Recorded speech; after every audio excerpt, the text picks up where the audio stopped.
Bwana Yesu asifiwe. Ndugu katika Kristo, ni kipindi tena cha The Mercy Hour.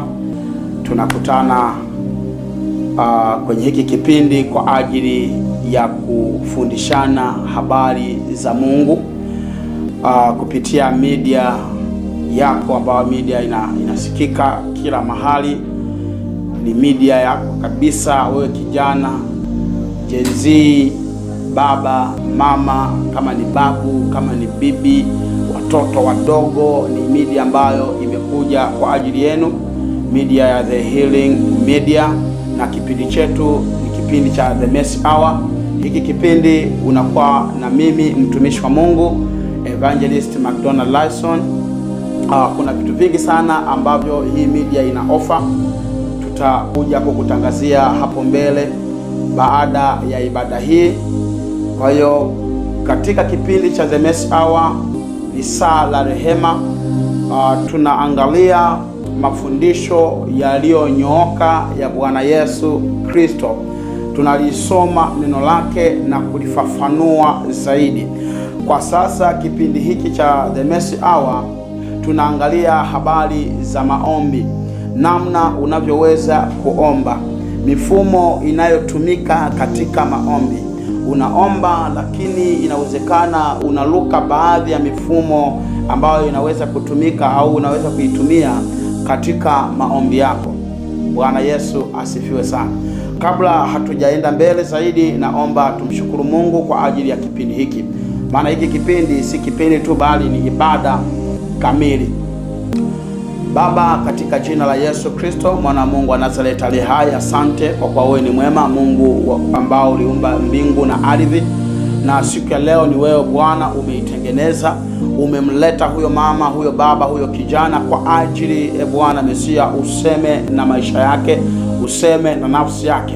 Jina lako liinuliwe Bwana pale ambapo nashusha neno lake kwetu. Katika jina la Yesu Kristo naomba Bwana ukajitwalia utukufu kupitia madhabahu hii, kupitia media ya The Healing Media, kupitia kipindi cha The Mercy Hour.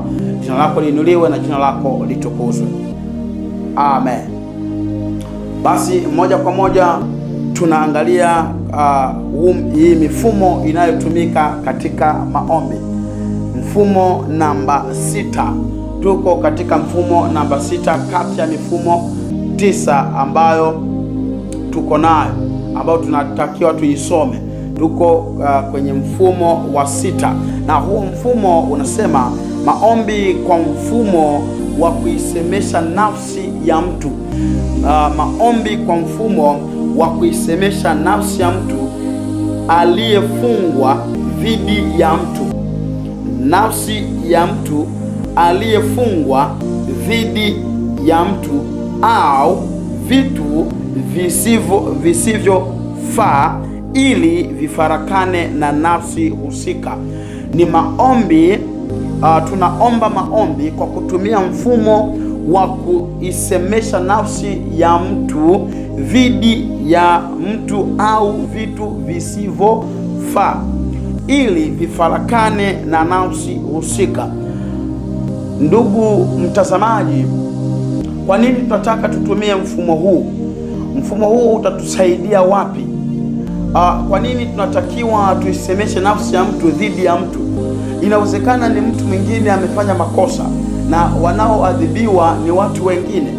Inawezekana kuna vitu ambavyo havifai kwenye nafsi yako, havifai kwenye maisha yako, nasi tumeving'ang'ania, na vile vitu vinakufanya wewe ufarakane na nafsi au ufarakane na Mungu wako. Bwana Yesu asifiwe. Hivyo vitu visivyofaa vinakufanya ufarakane na maendeleo au ufarakane na nafsi yako. Bwana tusaidia sana. Ndio maana tunataka tuombe kutumia mfumo wa kuisemesha nafsi ya mtu dhidi ya mtu au dhidi ya vitu visivyofaa ili vifarakane na nafsi husika. Kwa hiyo tunataka tuombe kuviondoa vitu visivyofaa. Tutakuja kusoma hivyo ni vitu gani, hao ni watu gani ambao wanaweza kutufarakanisha, wanaweza wakaharibu maendeleo, wanaweza wakaharibu huduma za watu wengi sana. zimeharibika kwa sababu ya mtu fulani. Tabia za watu zimeharibika kwa sababu ya kuungamana na watu ambao tabia zao haziridhiki. Ukisoma kitabu cha Mithali, Suleiman anakwambia, mtunga Mithali anakwambia kwamba mwanangu, epukana na watu wabaya, au wale watu ambao njia zao hazijanyooka. Bwana Yesu asifiwe. Kwa hiyo wapo watu ambao kazi yao ni kuharibu tabia za watu. Inawezekana ulikuwa mtoto mzuri sana, ulikuwa mtumishi mzuri sana, unampendeza Mungu na ni mtu ambao una juhudi kumtafuta Mungu, lakini baada ya kukutana na mtu fulani ukafanya urafiki na watu fulani, watu wale wamekuharibu. Paulo anafundisha kwamba bad companies collapse good manners. Manake makundi au marafiki wabaya huharibu tabia njema ya mtu. Bwana Yesu asifiwe. Haleluya, haleluya. Kwa hiyo tunatakiwa tuisemeshe nafsi ya mtu dhidi ya mtu mwingine, kufarakanisha zile nafsi ambazo hazifai kwenye maisha ya mwanadamu, kufarakanisha vifaa ambavyo havifai kwenye maisha yako na maendeleo yako. Bwana Yesu asifiwe sana. Tutaangalia kitabu cha Yona, historia ya Yona. Huyu Yona aliagizwa au alitumwa na Mungu aende sehemu fulani akahubiri Injili, kwa sababu Mungu aliona kwamba ule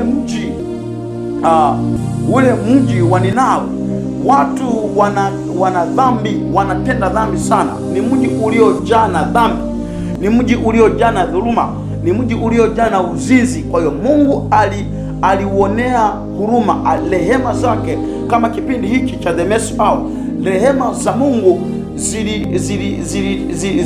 zilikuwa juu ya ule mji. Sasa akamtuma mtumishi wa Mungu, mwinjilisti kama mimi, ambaye anaitwa Yona. Bwana Yesu asifiwe. Kwa hiyo Yona alipoona kwamba ile kazi ni ngumu, hakutaka aende kabisa Nineve ili akahubiri Injili. Akasema mimi nitaenda sehemu nyingine, Tarshish. Bwana Yesu asifiwe. Kwa hiyo sasa ikatokea wakati anamkimbia Mungu. Ndugu yangu, Mungu hawezi ukamkimbia. Bwana asifiwe sana. Bwana asifiwe sana. Ngoja tusome hii historia ya Yona, kitabu cha Yona sura ya kwanza mstari wa 14 hadi mstari wa 15. Basi wanasema, basi wakamlilia Bwana. Hii ilikuwa wakati ambapo Yona sasa yuko kwenye meli anaelekea Tarshish, anakimbia kazi ya Mungu. Sasa alipofika kwenye ile meli, mambo yakabadilika. Hali ya hewa lazima ibadilike, kwa sababu kuna mtu anakimbia kazi ya Mungu, na wengine waliingia matatizoni kwa sababu kuna mtu mwingine ambaye amebeba mzigo wa kuwaokoa watu wengine, naye hataki kwenda kuwaokoa watu, kuwahubiria watu ili watu waokoke. Bwana Yesu asifiwe sana. Kwa hiyo Mungu akaleta vurugu pale baharini, maji, kulikuwa na upepo, yaani watu walipoteza mizigo mingi sana kwa sababu ya mtu mmoja. Sasa ilipofika wakati wakaanza kutafakari, tufanyeje? Ndio maana sasa sura ya kwanza mstari wa 14 hadi 15 anasema, basi wakamlilia Bwana wakasema, twakuomba Bwana, twakuomba tusiangamie kwa ajili ya uhai wa mtu huyu. Huyu Yona alipowaambia hawa watu kwamba mimi ni mtumishi wa Bwana, hii shida yote chanzo chake ni mimi, kwa sababu sitaki kwenda sehemu fulani ambako Mungu anataka. Kwa hiyo watu kwa kujua kwamba huyu mtu amemkosea Mungu, wakaanza kumwomba Mungu. Wakasema, basi hawa watu wakamlilia Bwana wakasema, twakuomba Bwana, twakuomba tusiangamie kwa ajili ya uhai wa mtu huyu, wala usitupatilize kwa ajili ya damu isiyo na hatia, kwa maana wewe Bwana umefanya kama ulivyopenda. Basi wakamkamata Yona wakamtupa baharini, nayo bahari ikaacha kuchafuka. Bwana Yesu asifiwe sana. Bwana atusaidie ndugu yangu. Inawezekana wewe ni muhanga wa hili jambo. Familia nzima inapitia changamoto, ni kwa sababu unasikia sauti ya Mungu inakuita, lakini wewe umeshupaza shingo. Mungu anakuambia unahitaji kuokoka, lakini wewe unakataa. Masuala ya wokovu unayakataa kabisa. Kwa hiyo kisikukute kama kilichomkuta Yona. Familia au nchi au mji au ukoo, usipitie changamoto kwa sababu ya maisha yako au kwa sababu hautaki kubadilika.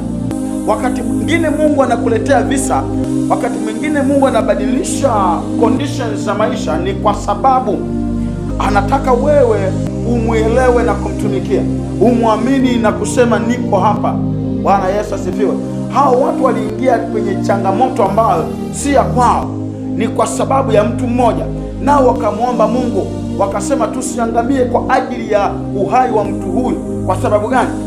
Yeye aliwaomba kwamba naomba mnitupe baharini, na mkishanitupa na bahari itanyamaza kimya, kutakuwa na shwari. Sasa walikuwa na hofu kwamba tukimtupa huyu mtu Mungu atatulaani au tutapata adhabu au itakuwa dhambi. Walimwomba Mungu mapema kabla hajafanya kile ambacho huyu mtu aliwaomba, huyu Yona aliwaomba. Bwana Yesu asifiwe.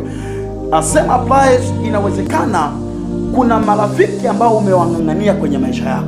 Rafiki yangu, Biblia inatuambia kwamba kila mtu awe rafiki, lakini haimaanishi kwamba unaweza ukawa na urafiki na kila mtu na ukamwamini. Wewe unayonitazama ni rafiki yangu, lakini haimaanishi kwamba nakuamini 100%.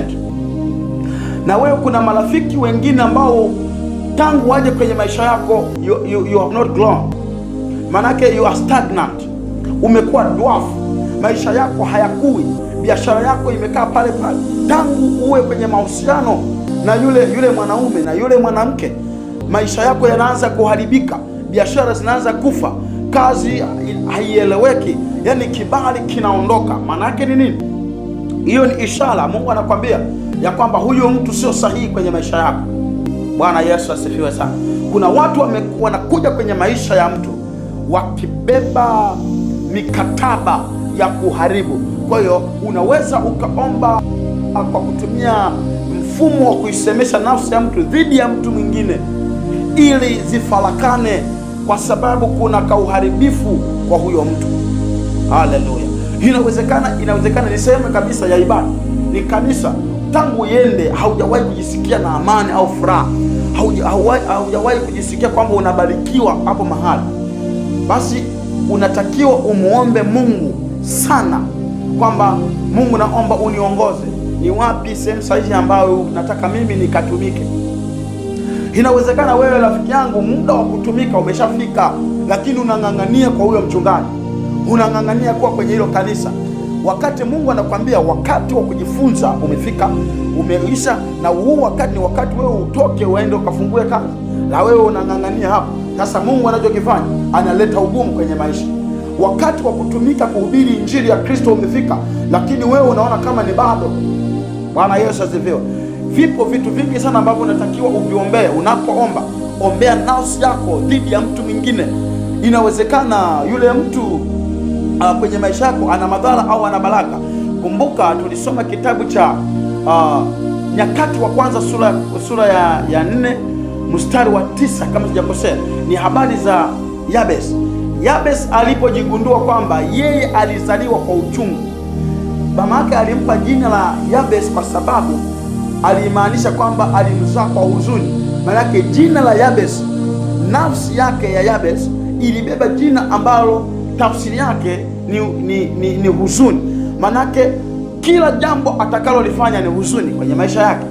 Akasema haiwezekani mimi niwe hivi, isipokuwa mimi ni mtu ambaye anaheshimika kuliko ndugu zangu wote, lakini sasa mimi ndo chanzo cha matatizo hapa nyumbani.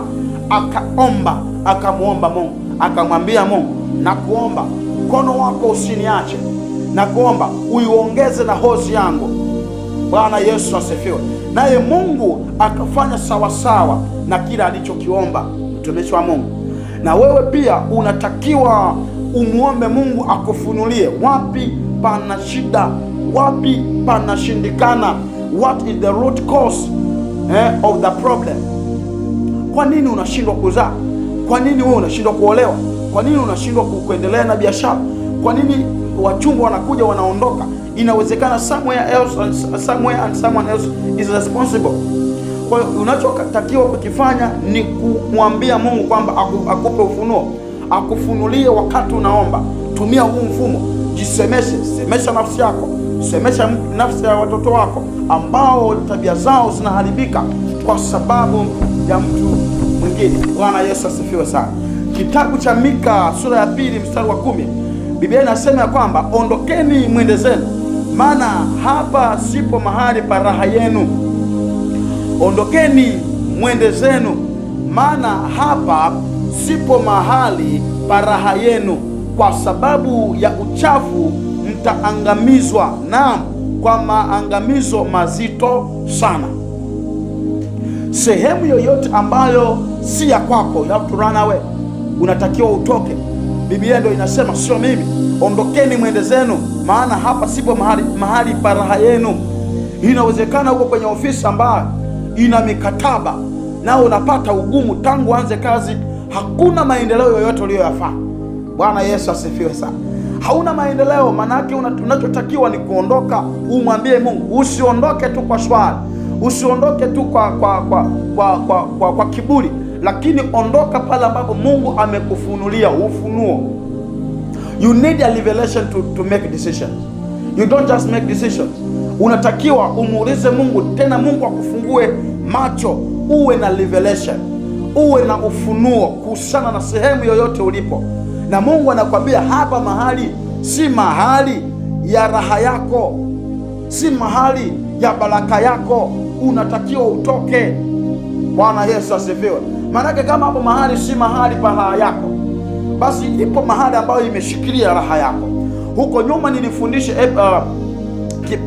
episode iliyopita ya kwamba nilifundisha habari ya ardhi. Ardhi ina uwezo wa kushikilia maisha yako, ina uwezo wa kumeza maisha yako, ina uwezo wa kukutapika, ina uwezo wa kukubariki au kabisa kukunyima baraka.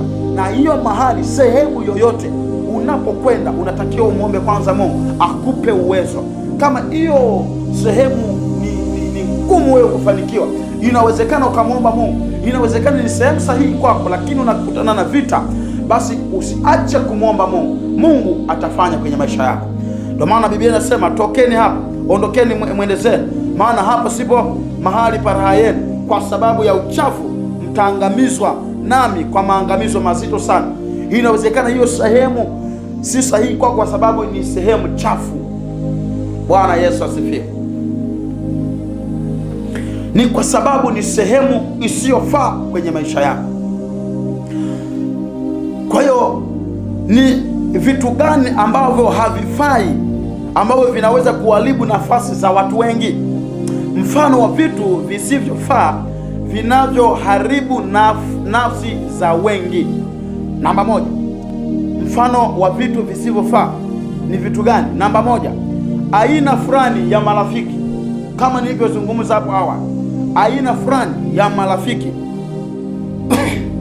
Mithali sura ya 1 mstari wa 10, neno la Mungu linasema, mwanangu, wenye dhambi wakikushawishi, wewe usikubali. Bwana Yesu asifiwe. Naongea na wewe kijana mwenzangu. Aina ya marafiki ulionao ni mfano wa kutosha, mfano tosha ambao unaweza ukaharibu nafsi yako. Kwa hiyo marafiki wengi, marafiki wameharibu sana nafsi za watu wengi sana. Ndio maana tumesoma Mithali 1 sura ya mstari wa 10, Biblia inasema, mwanangu, wenye dhambi wakikushawishi, wewe usikubali. Mwanzo 13:14, Bwana akamwambia Abraham alipokwisha kutengana na Lutu, inua sasa macho yako ukatazame kutoka hapo ulipo, upande wa kaskazini na wa kusini na wa mashariki na wa magharibi. Bwana Yesu asifiwe. Huyu ni Mungu anamwambia Abraham. Kipindi hicho jina lake halijabadilishwa kuwa Ibrahimu, alikuwa Abraham. Kwa hiyo anamwambia kwa sababu alikuwa na mjomba wake Lutu, mambo yalikuwa hayaendi na Mungu alikuwa hasemi naye mara kwa mara kwa sababu ya uwepo wa huyu Lutu, mpaka hao watu watengane. Ndio pake sasa Mungu baada ya kutengana na mjomba wake Lutu, Mungu akasema, inua sasa macho yako ukatazame kutoka hapo ulipo. Baada ya kuachana na marafiki fulani, baada ya kuachana na huyo rafiki ambaye anakushawishi ufanye ushoga na ufagaji, baada ya kuachana na huyo rafiki ambaye anakushawishi wewe uwe mzinzi, uitwe kahaba, baada ya kuachana na huyo rafiki ambaye anakuambia uvae mavazi ya ukahaba, baada ya kuachana na huyo rafiki anayekwambia kwamba ili uwe mlembo zaidi, uwe na kibali cha wanaume, uende kwa mganga, baada ya kuachana na huyo rafiki anayekwambia kwamba unatakiwa uende kwa mganga ukatambike kwanza, ukafanya matambiko, ukalale na watoto wako na mama yako na baba yako ili upate utajiri, ukiachana nayo huyo rafiki, basi Mungu ataanza kusema na maisha yako. Ukiachana na huyo rafiki ambaye anakukataza usiombe, usifunge, basi Mungu baada ya kuachana naye ataanza kusema na wewe tena, kama alivyosema na Ibrahimu, akamwambia, sasa inua macho yako ukatazame kutoka hapo ulipo. Maana yake sasa baraka ambayo anapewa Ibrahimu ni kubwa, na anasema upande wa kaskazini na wa kusini na wa mashariki na wa magharibi, huo upande wote ni wa kwako. Bwana Yesu asifiwe. Kuachana na marafiki wako ni faida kwenye maisha yako. Kijana, kuna marafiki hautakiwi kuang'ang'ania kwenye maisha yako. Kuna marafiki ambao unatakiwa uang'ang'anie kwa sababu ni marafiki ambao wanakuvuta karibu na Kristo. Rafiki yoyote ambao anakutoa mbali na Yesu, huyo si rafiki. Bwana Yesu asifiwe. Mimi kama rafiki yako nakwambia, njia ulioichagua sio sahihi. Njia ya kutaka kujiua, kunywa sumu ya panya, si sahihi. Njia sahihi ni kumpokea Kristo na kumwamini.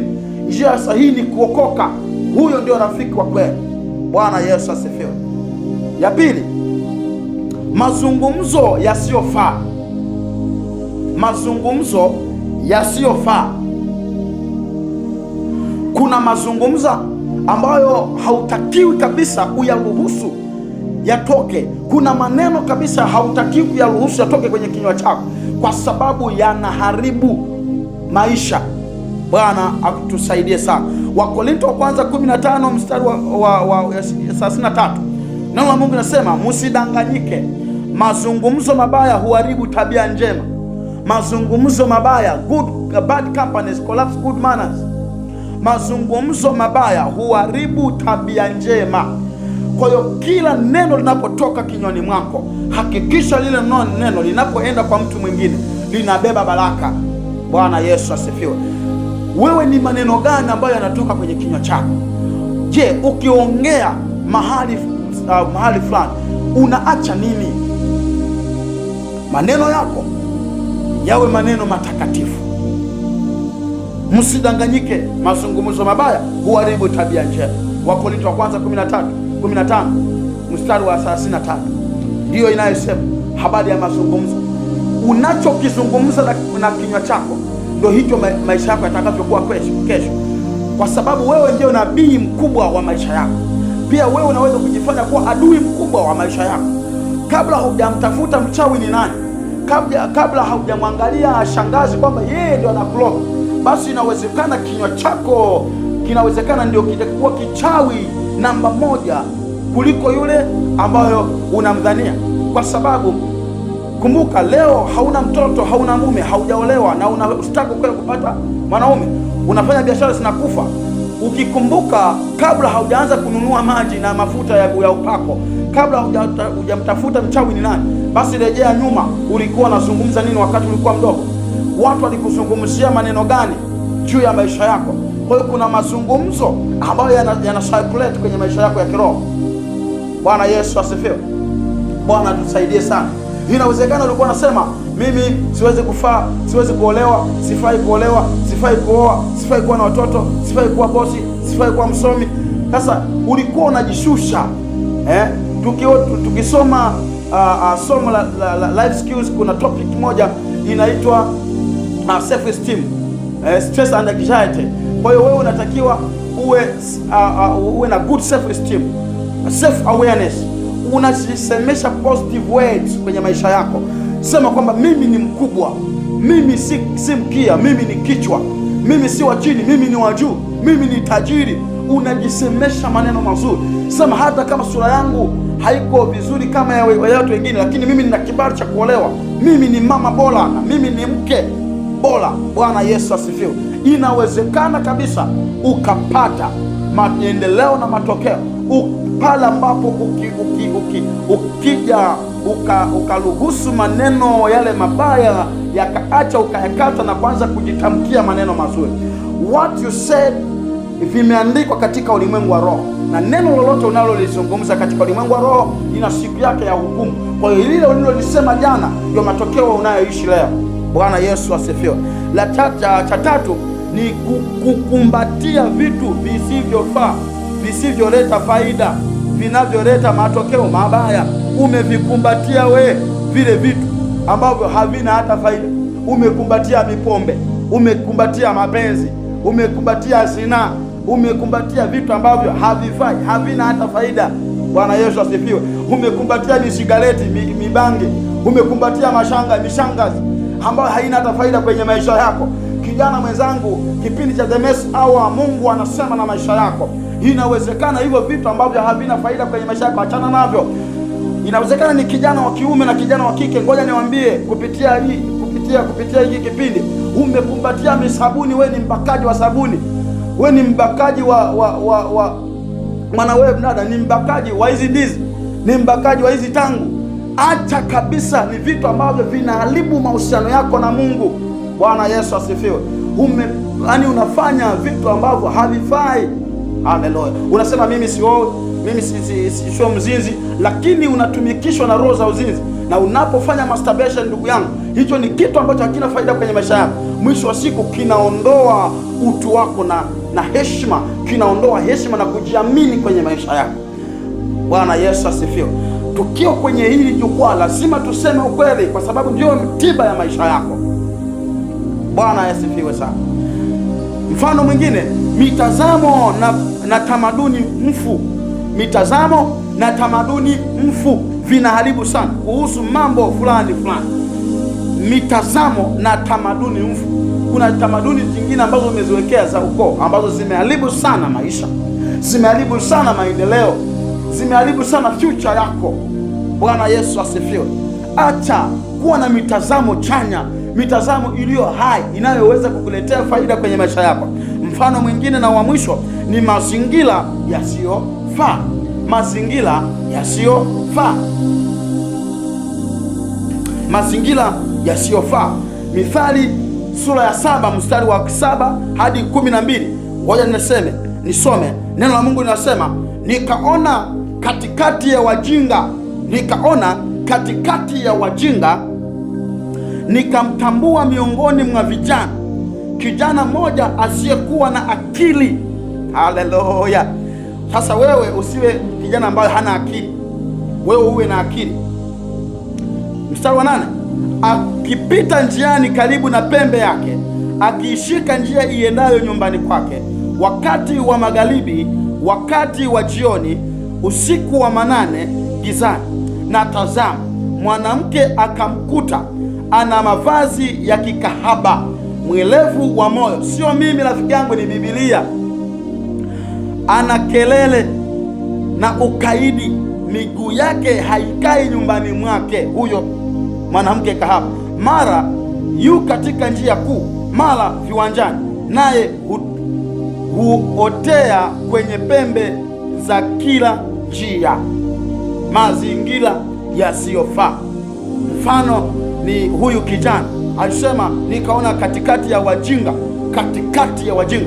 Unapatikana katikati ya wajinga, na wewe sasa unafanya mambo ya kijinga. Katikati ya wasagaji, na wewe sasa unafanya usagaji. Katikati ya washoga, na wewe sana unafanya ushoga. Bwana Yesu asifiwe. Kwa hiyo Mungu anakutambua wewe kama mtu kijana mwenye akili. Haleluya. Wewe sio yule ambao unapelekeshwa na makahaba. Wewe sio yule ambao unavaa mavazi ya makahaba, ya ukahaba. Mungu akusaidie sana. Usio unatangatanga kila mahali. Yaani mazingira yako hakikisha yanaleta baraka, kwa sababu mazingira yanaweza yakaharibu kabisa future ya maisha yako. huduma yako ikaharibika, unapatikana kwenye mazingira gani? Unapenda kupiga stori na watu wa aina gani? Wewe hauvuti sigara, unapiga stori na watu wenye sigara. Wewe umeokoka. Haleluya. Na hata kama haujaokoka, watu wanavaa hovyo, wanatembea nusu uchi. Tuseme tu wanatembea uchi, wanaenda kanisani wanatembea uchi, na wewe unasema ni vyema kwa sababu Mungu haangalii mavazi. Unajidanganya. Watu unaoishi nao wanaweza wakakusaidia kuchangamana, yaani kuungana na Mungu, au ufarakane kabisa na Mungu. Kwa hiyo unaweza ukaomba na ukatoka kwenye mazingira mabaya na vitu ambavyo havifai kwenye maisha yako. Tumia damu ya Yesu kuiachanisha nafsi na vitu visivyofaa. Kwa hiyo unawezaje kutoka huko? Kwa hiyo unatumia damu ya Yesu Kristo. Kazi ya damu ya Yesu ni nini? Ni kusafisha. Kazi ya damu ya Yesu ni kutakasa. Unatakasa. Bwana Yesu asifiwe. Ukitumia jina la Yesu kufarakanisha na kuunganisha, ndio kujiunganisha tena na nani? Na Mungu wako. Bwana Yesu asifiwe sana. Wakorintho wa pili 6:14-16-18. Neno la Mungu linasema, msifungwe nila pamoja na wasioamini. Msifungwe nila pamoja na wasioamini kwa jinsi isivyo sawa sawa. Kwa maana pana urafiki gani kati ya haki na uasi? Tena pana shirika gani kati ya nuru na giza? Tena pana mapatano gani kati ya hekalu la Mungu na sanamu? Kwa maana sisi tu hekalu la Mungu aliye hai. Wewe unayonisikiliza, wewe kijana mlokole, church boy, wewe na mimi ni hekalu la Mungu aliye hai, kama Mungu alivyosema, na kwamba nitakaa ndani yao na kati yao nitatembea, nami nitakuwa Mungu wao, nao watakuwa watu wangu. Kwa hiyo tokeni kati yao, mkatengwe nao, asema Bwana, msiguse kitu kilicho kichafu, nami nitawakaribisha. Nitakuwa baba kwenu, nanyi mtakuwa kwangu wanangu wa kiume na wa kike. Bwana Yesu asifiwe sana. Jina la Bwana libarikiwe. Kwa hiyo kwa kupitia mfumo huu unaweza ukapata faida kubwa sana. Unatakiwa uachane. Wewe umeshaokoka, na kama hujaokoka tutasaidiana hapo kuombeana sala ya toba ili uingie katika huu mfumo wa faida. Mimi nafaidika, kama wewe bado haujaanza kufaidika, mimi nafaidika na hii mifumo. Bwana Yesu asifiwe sana. Kwa hiyo sasa hapa nafika mwisho kwa ajili ya leo. Kesho tunakuwa tunaendelea na kipindi. Kabla hatujahitimisha, naomba basi omba pamoja na mimi. Sema, Bwana Yesu, asante kwa rehema zako, asante kwa neema yako. Bwana Yesu, nimesikia neno lako nami nimeamini. Naomba damu yako initakase. Naomba nafsi yangu ifarakane na watu wabaya na vitu vibaya na mazingira yoyote ambayo si mapenzi yako, katika jina la Yesu Kristo. Naomba Bwana Yesu uwe rafiki yangu tangu kuanzia sasa. Naomba Bwana Yesu uwe mwokozi wangu, mshauri wangu, baba yangu, katika jina la Yesu Kristo. Nami naamini na kuomba, amen. Mungu akubariki sana. Karibu sana kwenye kipindi hiki. Karibu tena. Usiache kusubscribe, usiache kushare kwa watu wengine. Kwa hiyo nisikunyime baraka. Wakati mwingine you have to force your own blessing. Hiki kipindi ni kipindi cha Mungu. Inawezekana huduma hii unabarikiwa nayo sana, inakubariki sana. Basi unaweza kusema na wapataje hawa watu? Nami nina kasadaka haka nataka nitume. Kwa kweli unaweza ukatusupport. Kuna mahitaji mengi sana ambayo tunahitaji. Unaweza ukatusupport kama umeme, unatusupport usafiri, kwa sababu kuna mambo mengi ambayo kama huduma inahitaji. Basi Mungu atakubariki sana. Namba hizo ambazo zinatembea hapo ni namba za mawasiliano. Unaweza ukawasiliana na sisi na ukatupa support yako, na Mungu atakubariki sana. Kabla ya kubaliza, na tangazo moja. Kama una biashara yako unataka utangaze nasi, basi tangaza pamoja nasi, nawe biashara yako Mungu ataiwekea mikono kabla hatujaitangaza, basi hiyo biashara tutaiombea na itapata kweli kibali. Karibu sana. Shalom, Mungu akubariki. Amen.